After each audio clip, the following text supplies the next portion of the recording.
আসলে আমার রাজনৈতিক অনুপ্রেরণা শহীদ প্রেসিডেন্ট জিয়াউর রহমান। তিনি মহান স্বাধীনতা যুদ্ধে তিনি নেতৃত্ব দিয়েছেন। তিনি ছিলেন সেক্টর কমান্ডার। পরবর্তীতে যিনি স্বাধীনতার ঘোষণা দিয়েছিলেন। স্বাধীনতা পরবর্তী ৭২-এ দেশ যখন একটা অস্থিতিশীল অবস্থা এবং দেশের খুব ক্রান্তিলগ্ন যাচ্ছিল, তখন তিনি দেশকে স্বনির্ভর করার জন্য বিভিন্ন উদ্যোগ গ্রহণ করেন। তার মধ্যে বৈদেশিক কর্মসংস্থান, নারীদের কর্মসংস্থান, খাল খনন, নদী খনন, কৃষিখাতে উন্নয়ন, এই বিষয়গুলো উনি খুব গুরুত্ব দিয়েছিলেন বিধায় দেশ ধীরে ধীরে স্বনির্ভর হতে শুরু করে। তার এই ইতিহাস আমি জানতে পেরে, তার এই বাস্তবসম্মত কার্যক্রমগুলো আমি জানতে পেরে, যে কার্যক্রমের মাধ্যমে দেশ স্বনির্ভরতা অর্জন করেছে, বাংলাদেশ আজকে বিশ্বের বুকে মাথা উঁচু করে চলতে সক্ষম হয়েছে, সেই জায়গা থেকে আমি অনুপ্রাণিত হয়ে আমি ছাত্র রাজনীতি শুরু করি ২০১২ থেকে।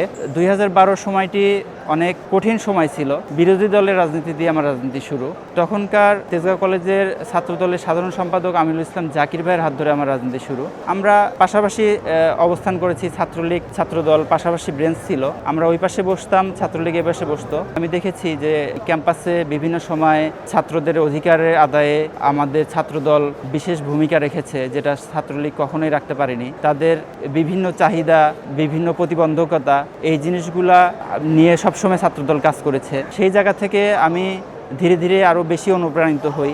পরবর্তীতে আমি দেখি যে আওয়ামী লীগ ফ্যাসিবাদী যে স্বৈরাচারীর যে শাসনামলটা, এই শাসনামলে সাধারণ মানুষ, শুধু ছাত্ররা না, বাংলাদেশের প্রতিটি মানুষ নির্যাতিত, নিপীড়িত তাদের দ্বারা। তো সেখান থেকে ধীরে ধীরে আমার এই স্বৈরাচার পতনের আন্দোলনের যে স্পৃহাটা, এটা আসলে তীব্র আকার ধারণ করে।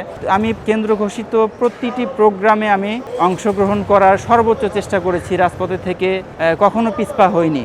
আপনার ২০১৪, ২০১৮, ইভেন ২০২৪-এর নির্বাচনের পূর্ববর্তী এবং পরবর্তী সময়টা আমি অনেক কাছে থেকে দেখেছি। এই সময় ২০১৪-র পরে আমার কাছের বড় ভাই, যার হাত ধরে আমি রাজনীতি শুরু করলাম, উনি গুম হয়ে গেল। আমিনুল ইসলাম জাকির ২০১৫-তে গুম হইল।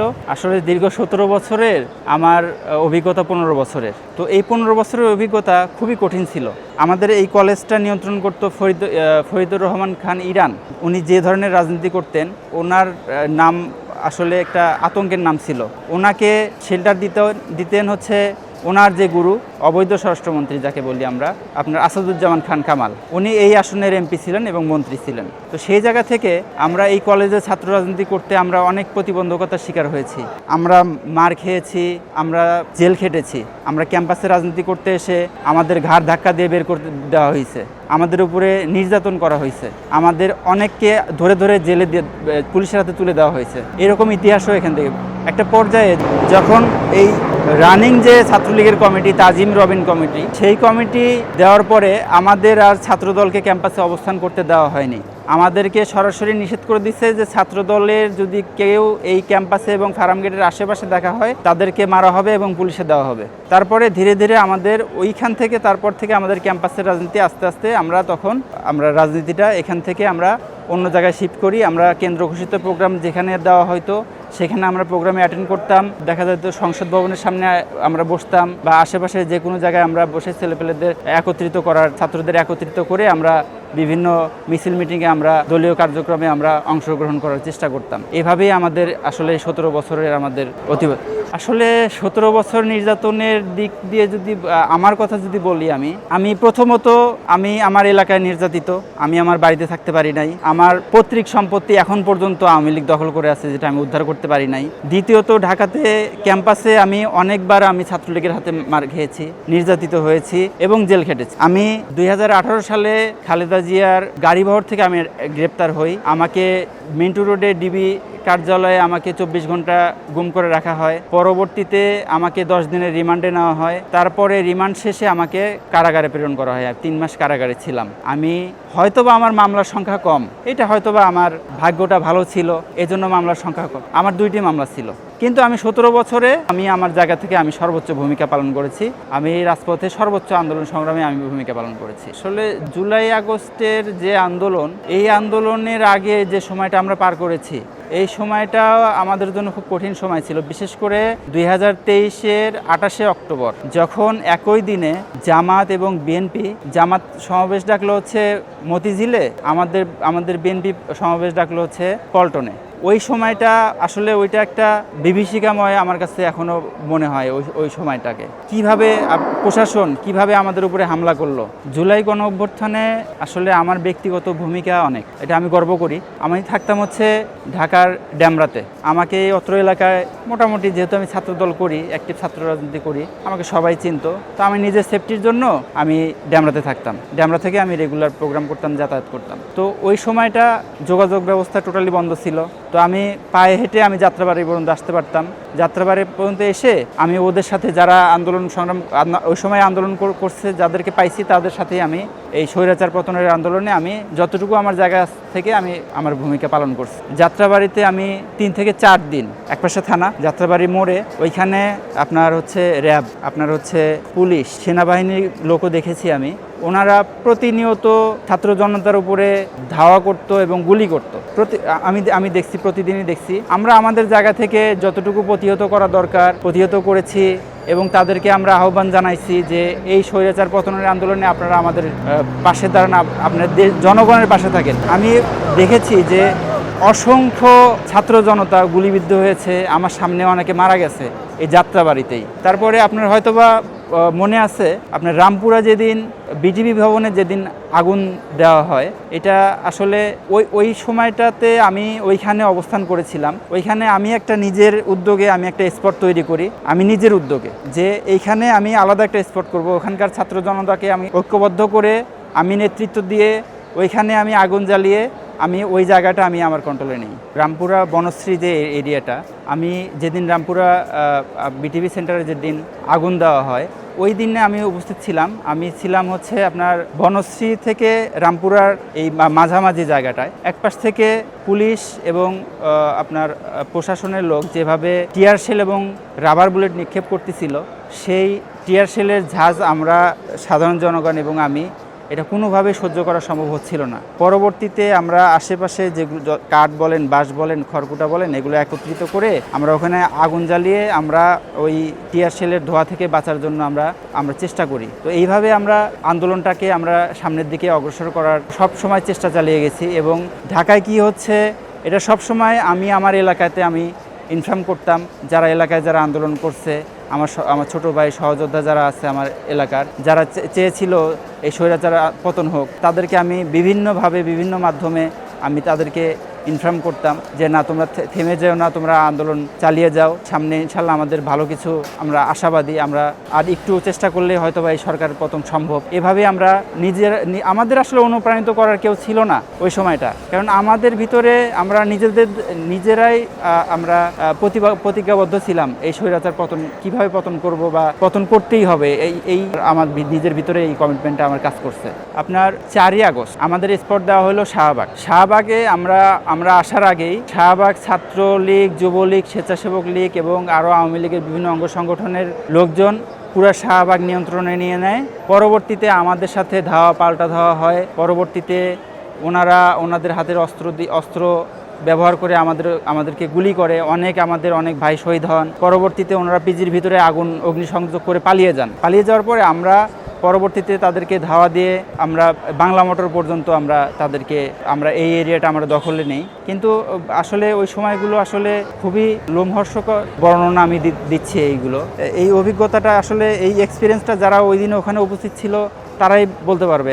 আমরা যখন মুভ করছি আমাদের হাতে শুধু ইটের টুকরা ছিল, কাঠের টুকরা ছিল, বাঁশ ছিল, এছাড়া আমাদের কাছে কিছু ছিল না। আর অপর পাশ থেকে মুহুর্মুহু গুলি ছুটছে তারা। আমার ডানে বামে সামনে গুলি লেগে পড়ে যাচ্ছে, তাদেরকে আমরা নিয়ে হাসপাতালে নিয়ে যাচ্ছি, আবার আসতেছি। তবে আমি আসলে এটা লক্ষ্য করছি যে একজনের একটা গুলি লাগলে কেউ ভয়ে পিছপা হয়নি কখনো, বা আমরা কখনো পিছপা হইনি। আমরা নতুন উদ্যমে আরও বেশি আগ্রহ সহিত আমরা এটা মোকাবেলা করেছি। এবং 5 তারিখের যে বিষয়টা, আমাদের তো পরবর্তীতে এক দফা হচ্ছে 6 তারিখে ঘোষণা করা হলো, সেটা আমরা পরবর্তীতে 5 তারিখ জানতে পারলাম। তো 5 তারিখে আমি বাসার যে চাবিটা, আমার বাসার ড্যামরার বাসার পাশে আমার মামার বাসা, আমি মামির হাতে চাবিটা দিয়ে বলেছিলাম আমি হয়তো বা নাও ফিরতে পারি। এইভাবে আমি বাসার চাবিটা আমি দিয়ে আমি নর্মাল ড্রেসে আমি একজোড়া চটি পরে আমি বের হয়ে পড়ি। তারপরে আমি খুব কষ্টে, আমাদের স্পট দিয়েছিল হচ্ছে শহীদ মিনার পর্যন্ত আমি আসতে পারি নাই। আমি চানখারপুলেই আমি আটকা পড়ে গেছি। চানখারপুলে যেভাবে মানুষকে হত্যা করা হয়েছে, চানখারপুলের এক পাশে থেকে আরেক পাশে ঢাকা মেডিকেল, এইখানে নিয়ে যাওয়ার মতো অবস্থা ছিল না। যারা গুলিবিদ্ধ হয়েছে তাদেরকে মিটফোর্ড হাসপাতালে নিয়ে যাওয়া হয়েছে, সারি সারি লাশ, গুলিবিদ্ধ লাশ। ওই জায়গা থেকে আসলে পরবর্তীতে যখন আমরা জানতে পারলাম যে হাসিনা আসলে পালিয়ে গেছে, আসলে এই জিনিসটা আমরা প্রথমে আমি বিশ্বাস করতে পারি নাই, কিন্তু পরবর্তীতে আসলে আমি কতটুকু যে আমি নিজেকে আমি সফল মনে করেছি ওই দিন, যে আসলে আমরা পেরেছি হাসিনা পতন করতে বা স্বৈরাচার পতন করতে। আমাদের শুধু তেজগাঁও কলেজ ছাত্র দলের আমার 2 বড় ভাই গুম হয়েছে। একজন তেজগাঁও কলেজের সাবেক সাধারণ সম্পাদক, সাবেক সভাপতি আমিনুল ইসলাম জাকির, আর একজন উনি ছিলেন হচ্ছে তেজগাঁও কলেজের সিনিয়র সহসভাপতি ঝন্টু ভাই। হ্যাঁ, এছাড়া আমাদের আরও 3 জন ভাই ক্রস ফায়ারে মারা গেছেন, যাদের সাথে আমি একসাথে আন্দোলন সংগ্রাম করেছি। তাদেরকে বাসা থেকে উঠে নিয়ে গিয়ে মিথ্যা ক্রস ফায়ারের নামে তাদেরকে মেরে ফেলা হয়েছে। তাদের লাশ বুড়িগঙ্গায় পাওয়া গেছে, তাদের লাশ বেরিবাদে পাওয়া গেছে। এই জিনিসগুলো আসলে আমরা কোনোভাবে মেনে নিতে পারি না। হয়তোবা সেই লাশের মিছিলে আমার নামটাও থাকতে পারতো। 5ই আগস্টের পরবর্তীতে আসলে 5ই আগস্টের আগে যে কমিটিটা ছিল ছাত্র দলের, সেই কমিটি ফয়সাল বেলাল কমিটি, সেই কমিটির যুগ্ম সাধারণ সম্পাদক ছিলাম আমি। আপনার 24-এর নির্বাচনের আগ পর্যন্ত বা নির্বাচনের পরবর্তী সময়ে বলেন, আমরা নির্বাচনের আগের যে আন্দোলন আমরা যে করেছি, আমরা আসলে ব্যানার ধরার লোক পাই না। আমরা সিনিয়র হয়ে আমরা ব্যানার ধরে আমরা মিছিল করেছি 15-20 জন। 5ই আগস্টের পরে নতুন কমিটি দেওয়া হলো আহ্বায়ক কমিটি। সেই কমিটিতে আমি সহ আমার মতো অনেক ত্যাগী নেতার নাম ছিল না। এখন আমি কি বলবো, যেদিন কমিটি দেয় ওই দিন আমি বাড়ি থেকে আমি ঢাকার উদ্দেশ্যে রওনা দেই। আমি বাসের ভিতরে বসে আমি যখন কমিটিটা আমি পাইলাম, যখন দেখলাম যে কমিটিতে আমার নাম নাই, আমার চোখ দিয়ে অটোমেটিকলি আমার পানি চলে আসলো যে আমি কি করলাম এত বছর। আর এইটা আমি কাকে বলবো? এটা কোনোভাবেই মেনে নেওয়া সম্ভব ছিল না। এবং শুধু আমি না, আমার মতো আরও অনেককেই কমিটিতে রাখা হয়েছিল না। পরবর্তীতে আমরা বিভিন্ন জায়গায় আমরা বিষয়টা উপস্থাপন করি, আমরা এখানে প্রতিবাদ করি, শান্তিপূর্ণ আমরা অবস্থান কর্মসূচি করি। পরবর্তীতে স্থানীয় আমাদের যারা ছাত্র দলের যারা অভিভাবক আছেন তাদেরকে আমরা বিষয়টা অবহিত করি এবং তারেক রহমানের হস্তক্ষেপে পরবর্তীতে আমাদেরকে সমন্বয় করে আবার কমিটিটা আবার নতুন করে দেওয়া হয়। কিন্তু আসলে এই জায়গাটা আমার খুবই কষ্ট লাগছে যে দীর্ঘ 17 বছরের 15 বছর আমি রাজনীতি করেছি, দুঃসময় আমি পদপদবি নিয়ে আমি রাজনীতি করেছি, আমি মামলা হামলার শিকার হয়েছি, আর আমার মতো ছাত্রকে, আমার মতো কর্মীকে মূল্যায়ন করা হইল না। তাহলে আমি এই যে আমার মাস্টার শেষ হচ্ছে 2018 সালে, আমার চাকরির বয়স শেষ, এখন আমি যে রাজনীতি করব, আমার বড় ভাই গুম, তাহলে মানে আমি কি রাজনীতি করে আমি কি আগায় যেতে পারবো না? আমি তাহলে কোন আশায় আমি রাজনীতি করব? আমি এখন পারবো না একটা চাকরি করতে, আমার বয়স শেষ, আমাকে কেউ চাকরিতে নিবে না, আমার কোনো অভিজ্ঞতা নাই, আমি কোনো ব্যবসাও করতে পারবো না, আমার ক্যাশ নাই। তো সেই জায়গা থেকে আমি যে রাজনীতি করে আমি অগ্রসর হব, আমি সমাজের উন্নয়ন করব, আমরা দেশের জন্য কাজ করব, সেই জায়গা থেকেও তো আমার আগাইতে গেলে তো আমার রাজনৈতিক সাপোর্ট দরকার আছে, আমার পদবি দরকার আছে। তো সেই জায়গা থেকে আমি 5ই আগস্টের পরে যদি আমি বঞ্চিত হই, তাহলে এখন তো দল ক্ষমতায়, আমাকে কয়জন চেনে? আমাকে কি তারেক রহমান চেনে যে আমি এই দলের জন্য আমি যে কষ্টটা করেছি? বা চিনবেই কিভাবে? আমাকে তো আমার যারা দায়িত্বশীল তারা তো আমাকে হাইলাইটস করে না। আমার যে ত্যাগ, এটা যদি আমি তারেক রহমান জানতে পারে, তাহলে তো আমাকে মূল্যায়ন করবে, বা আমার মতো আরো যারা ত্যাগী তাদেরকে মূল্যায়ন করবে, সুবিধাবাদী যারা এদেরকে মূল্যায়ন করবে না। তো এই জায়গা থেকে আমি নতুন বাংলাদেশের প্রতি এবং নতুন বাংলাদেশের যে নবনির্বাচিত সরকার, আমাদের ছাত্র দলের অভিভাবক, তার কাছে আমার একটাই আবেদন থাকবে, আমরা যারা নির্যাতিত, আমাদের সম্মান, আমাদের মর্যাদা, আমাদের অধিকারটা যেন আমরা যথাযথ পাই, এটাই আমার আবেদন থাকবে। শুধু আমি এবং আমার পরিবার বিএনপি করি এবং বিএনপির সমর্থক হওয়ার কারণে স্থানীয় আওয়ামী লীগ দ্বারা আমরা নির্যাতিত হই। আমি আমার পৈতৃক সম্পত্তি থেকে বঞ্চিত হয়েছি। কিভাবে? আমার পৈতৃক সম্পত্তি আমার ওয়ার্ড আওয়ামী লীগের সভাপতি এখন পর্যন্ত দখল করে আছে। 5ই আগস্টের পরে যখন আমি এই দখলটা উদ্ধার করার জন্য আমি যখন চেষ্টা করি, তখন সবচেয়ে দুঃখের বিষয়, আমার এলাকার যারা বিএনপি করে, যারা নামধারী বিএনপি, এরা ওই আওয়ামী লীগের পক্ষে গিয়ে দাঁড়িয়েছে আমার বিপক্ষে, এবং জামাতের একটা অংশ। এইটা অত্র এলাকার এই ঘটনাটা সবাই জানে, এবং আমি কতটুকু নির্যাতিত হয়েছি এদের দ্বারা দলের দুঃসময়ে এবং 5ই আগস্টের পরে, তাহলে আমি এই 17 বছর আন্দোলন সংগ্রাম করে এই স্বৈরাচার পতনের পরে নতুন বাংলাদেশে যদি আমি আবার এই স্বৈরাচারীর কায়দায় যদি আমাকে প্রতিহত করার চেষ্টা করে, তাহলে আমার অধিকার থেকে আমাকে বঞ্চিত করে, তাহলে আমার এই ত্যাগ, আমার এই শ্রম, আমার এই আন্দোলন সংগ্রাম, এটার মূল্য কি? এইটা আমার প্রশ্ন।